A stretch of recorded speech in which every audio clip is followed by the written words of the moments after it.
आप भगवान को धातु के रूप में दे, अरे ये तो पीतल है, ये तो मूर्ति है, ये तो पत्थर है। मानो तो मैं गंगा मां हूं, ना मानो तो बहता। ये बताओ, प्रहलाद जी ने कहा था एक खंबे पे भगवान है, तो खंबा काय का था? पत्थर का। पर पत्थर के खंबे पर जब हिरण्यकश्यपु ने प्रहार किया तो भक्त का विश्वास था कि इस खंबे पर भगवान है, तो भक्त के विश्वास को रखने के लिए भगवान खंबे से प्रकट हुए थे कि नहीं? प्रकट हुए।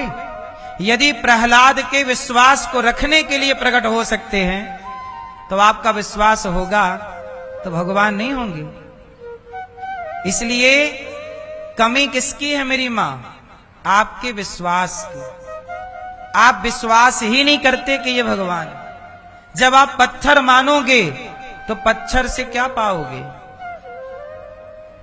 इसलिए पहले तो ये मानसिकता बदलो कि ये पत्थर है, और यदि मानसिकता पत्थर की ही है तो फिर मंदिर क्यों जाते हो?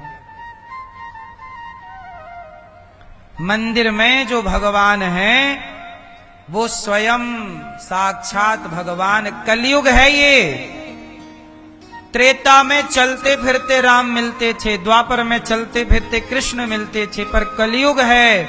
कलयुग में भगवान इस विग्रह के रूप में प्राप्त होते हैं। यही ईश्वर का रूप है। कलयुग में यही अवतार है। हमने बताया ना पहले दिन की कथा में या दूसरे दिन कि जगन्नाथ जी का अवतार हुआ। कोई जगन्नाथ जी कोई लकड़ी पत्थर थोड़ी है। अब तुम्हारी भावना में ही जब नहीं प्रवेश कर रहा है तो फिर हम कुछ भी कहें, कुछ भी आप सुनो। भगवान किसी साइंस की कसौटी का विषय नहीं है। भगवान आस्था का विषय है। किसका विषय है? किसका विषय है? हां, यह एक श्रद्धा का विषय है। जैसे मां एक बेटा बोला कि भाई हमारी मां ने तो हमारे को पाल पोस के बड़ा किया, इसमें कौन सा हम पे एहसान कर दिया। ये तो हर मां बाप करते हैं। अब बेटा तो ये भी बोल रहा है आजकल का बेटा तो ये भी बोलता है कि माँ बाप ने हम पर थोड़ी कोई एहसान किया। अरे वो तो जन्म दिया, वो तो प्रोसेस है, पाला पोसा वो तो करना ही पड़ता है। अब बेटा तुम्हारा ये बोलता है, लेकिन ये बात गलत है।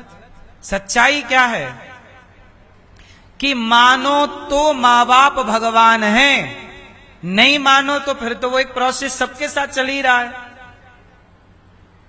तो मानने से ना मां भगवान के रूप में है, मानने से ना बाप भगवान का रूप है, नहीं मानो तो काय का भगवान। बहुत सारे लोग बाप को कहां बाप मान रहे हैं और मां को कहां मां मान रहे हैं, लात मारने को तैयार है। बोलो हां। तो मानो तो मां बाप भगवान है, नहीं मानो तो क्या है? मानो तो गंगा माता है, नहीं मानो तो बहता पानी है। ये सारी बातें मानने पर निर्भर करती हैं। अब जब मानना ही नहीं है आपको तो फिर आपको कोई मना नहीं सकता। फिर आप मत मानो। ना मानने से क्या पाओगे? एक व्यक्ति बोला गुरुजी मैं भगवान को नहीं मानता। मैंने कहा अच्छा है, नहीं मानता, ठीक है, पर यह बता ना मानने का कारण क्या है? जो लोग कहते हैं मैं ईश्वर को नहीं मानता, तो मैं उनसे पूछूं कि भैया ना मानने का एक ठोस कारण बताओ। क्या कारण है कि आप नहीं मानते? और मैं मानता हूं, तुम नहीं मानते ईश्वर को, तो ना मान के तुम क्या पालोगे? और मैं मानता हूं तो मान के मेरा क्या नुकसान है? एक बात बताओ, उल्लू होता है, उल्लू को सूर्य नजर नहीं आते। उल्लुओं ने सारी मीटिंग रखी और मीटिंग में प्रस्ताव रखा, क्यों भाई सूर्य होता है क्या? सारे उल्लुओं ने कहा कि हमारे पुरखों ने तो नहीं देखा, हमारे पूर्वजों ने तो नहीं देखा, किसी ने देखा होता तो जरूर कहता। हमारे पुरखों ने, उल्लू ने कहा सूर्य होता ही नहीं है। जब देखा ही नहीं मतलब नहीं होता। सारे उल्लुओं ने संविधान बना दिया कि सूर्य होता ही नहीं। ये मनुष्य लोग पागल हैं जो कहते हैं सूर्य भगवान आ गए, सूर्य चले गए। सारे उल्लुओं ने मान लिया कि सूर्य नहीं होते। किसने माना? जोर से। सारे उल्लुओं ने मान लिया कि सूर्य नहीं होता। अब आप बताओ सूर्य होते हैं या नहीं? अरे सूर्य तो होते हैं पर उल्लू को नजर नहीं आते। ऐसे ईश्वर तो हैं, कुछ उल्लुओं को नजर नहीं आते। तो हम क्या करें? तुम्हारे नकार देने से, ना मानने से सत्य को नकारा नहीं जा सकता। भाई तुम्हें नजर नहीं आता, ये तुम्हारी प्रॉब्लम है, ये तुम्हारी पर्सनल प्रॉब्लम है। तुम्हारी आंखों में अज्ञान का मोतिया बिंद हो गया है। तुम अपना इलाज कराओ। तुम ये नहीं कह सकते कि भगवान नहीं है। अच्छा एक बात बताओ, ये कपड़ा है तो ये कपड़े को बनाने वाला कोई होगा कि अपने से बन गया? मेरी मां, ये कपड़ा है तो कोई बनाने वाला है कि अपने से बन गया? आप लोगों ने जो कपड़ा पहना अपने से बना, कोई बनाया? आपने जो चश्मा पहना है किसी ने बनाया कि अपने से बन गया? बोलो। जब बिना बनाए चश्मा नहीं बन सकता, बिना बनाए कपड़ा नहीं बन सकता, तो बिना बनाए ये संसार कैसे बना होगा? ये स्त्रियां, ये पुरुष, ये आंखें, ये कान, ये नाक, ये हाथ, ये पांव, ये चींटी, ये मक्खी, ये गुलाब, ये कमल, ये गेंदा, कोई तो होगा ना जिसने इसको बनाया है। कोई ना होता तो सब एक से कलर के होते। इसका कलर अलग है, इसका कलर अलग है, हर फूल का रंग अलग अलग होता है। कोई तो है जो उसमें रंग भर रहा है। कोई ना होता तो कैसे बनता साहब? जब बिना बनाए तुम्हारा चश्मा नहीं बन पा रहा है तो ये सृष्टि बिना बनाए बनी होगी? बोलो मेरी मां। कोई तो होगा ना जिसने प्रोसेस किया। स्त्री के पेट में इतना सा गर्भाशय होता है, उस इतने से गर्भाशय में एक बच्चा रहता है 9 महीने। क्या बिना बनाए ये सब बन रहा है? तुम्हारी आंखें बिना बनाए बन गई क्या? यदि बिना बनाए बनती तो सारे आंखों वाले होते, फिर कोई अंधा काहे पैदा हो रहा है? यदि बिना बनाए हाथ पांव बनते तो कोई लंगड़ा काहे पैदा हो रहा है? सबना पांव वाले पैदा होते, फिर कोई अपाहिज क्यों है? बिना बनाए सब हो रहा है तो सब एक से पैदा होते। कोई अमीर काहे, कोई गरीब काहे, कोई रोगी क्यों, कोई निरोगी क्यों? क्यों? कोई है जो आप सबको डिजाइन कर रहा है, कोई है जो सृष्टि बना रहा है। बोलो हां कि नहीं? बिना बनाए बने। कोई कहता जी मैं ईश्वर को नहीं मानता, पागल कहीं का। नहीं मानने से क्या होगा? उल्लू भी नहीं मानता सूर्य को, तेरे ना मानने से क्या होगा? जरूरी नहीं है कि जो आप सोच रहे हैं वो सत्य है। पर्सनल विचारधाराएं नहीं चलती, सिद्धांत क्या कहता है ये चलता है। आप क्या सोचते हैं इससे फर्क नहीं पड़ता। आपके सोचने ना सोचने से थोड़ी सृष्टि का नियम बदलेगा। सृष्टि का जो नियम है सो है, आप उसे स्वीकार करें या ना करें। सृष्टि में ईश्वर की सत्ता है, हां या ना? आप में से कितने लोग इस सृष्टि में ईश्वर की सत्ता मानते हैं? कोई ना माने तो ना मान, तेरे ना मानने से क्या होना? क्यों? प्रहलाद जी ने कहा पिताजी इस खंबे पर भगवान है, तो हिरण्यकश्यपु ने कहा कि भगवान दिखता क्यों नहीं है? तो दिखाई पड़ना चाहिए। क्यों मैया? ईश्वर है तो दिखता क्यों नहीं? सिंपल सा उत्तर है इसका, ईश्वर है तो दिखता क्यों नहीं? ये बताओ, नमक, समुद्र में नमक है या नहीं?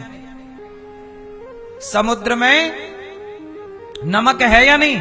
क्या दिखाई पड़ता है?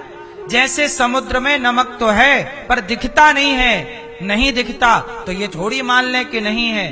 उसी तरह जैसे नमक की सत्ता समुद्र में व्याप्त है, ऐसे कण कण में ईश्वर व्याप्त है। वैसे ही जैसे समुद्र की बूंद में नमक की व्यापकता नहीं दिखता, इसका मतलब क्या होता भाई? देखना नहीं आता। बाकी किसान लोग तो देख लेते हैं जो नमक की खेती करते हैं। अच्छा एक बात बताओ, ये गुलाब में क्या क्या होता है? जल्दी से बताओ क्या होता है? खुशबू है, और क्या है? रंग, रंग है। और बताओ, चावल, और क्या है? मैया, इसमें और क्या है? रस है, माना है रस, और है ठंडी, चंडी, अठन्नी,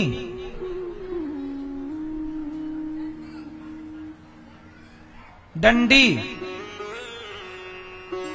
डंडी है डंडी। इस गुलाब में एक चीज और है जो आप लोग नहीं देख पा रहे, और वो है शहद, हनी। हाँ या ना? अब इसमें शहद तो है, पर निकालेगा कौन? सिर्फ मधुमक्खी। यदि मधुमक्खी आकर इस पर बैठ गई तो क्या लेकर उड़ जाएगी? इससे शहद लेकर उड़ जाएगी। जैसे गुलाब में, पुष्प में शहद है, पर उसे ढूंढने वाली कोई मधुमक्खी चाहिए, ऐसे भगवान कण कण में है, कोई देखने ढूंढने वाला भक्त चाहिए।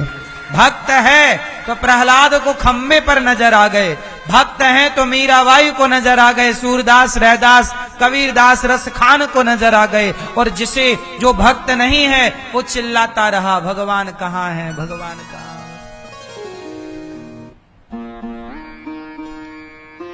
गुलाब में तो मक्खी भी बैठती है, सिंपल मक्खी, पर वो इससे कुछ ना पाती। पर मधुमक्खी बैठे तो मधु पाती है। क्या पाती है? क्या पाती है? मधु। मधु मतलब शहद, हनी, शहद पाती है। बस आपको भी जैसे गुलाब के प्रत्येक कण में शहद की व्यापकता है, चाहिए केवल मधुमक्खी, ऐसे कण कण में ईश्वर की व्यापकता है। कोई प्रहलाद, ध्रुव जैसा भक्त चाहिए, कोई तुलसीदास, कबीरदास जैसा भक्त चाहिए। अब वो भक्त कौन बने? जो बने वो पाए, जो ना बने वो क्या पाए। मोको कहां तो ढूंढे बंदे, मैं तो तेरे पास में, ना तीरथ में, ना मूरत में, ना मैं काशी कैलाश में। खोजी होए तो तुरंत मिल जाऊं, पल भर की ही तलाश में। मोकू कहां तो ढूंढे बंदे, मैं तेरे विश्वास में। विश्वास है तो खंबे पर भी ईश्वर है, विश्वास है तो पति भी ईश्वर है, कण कण में ईश्वर है। और विश्वास ही नहीं है तो मंदिर में भी भगवान नजर नहीं आते, जैसा कि आप लोगों ने बताया कि हमने नहीं देखा।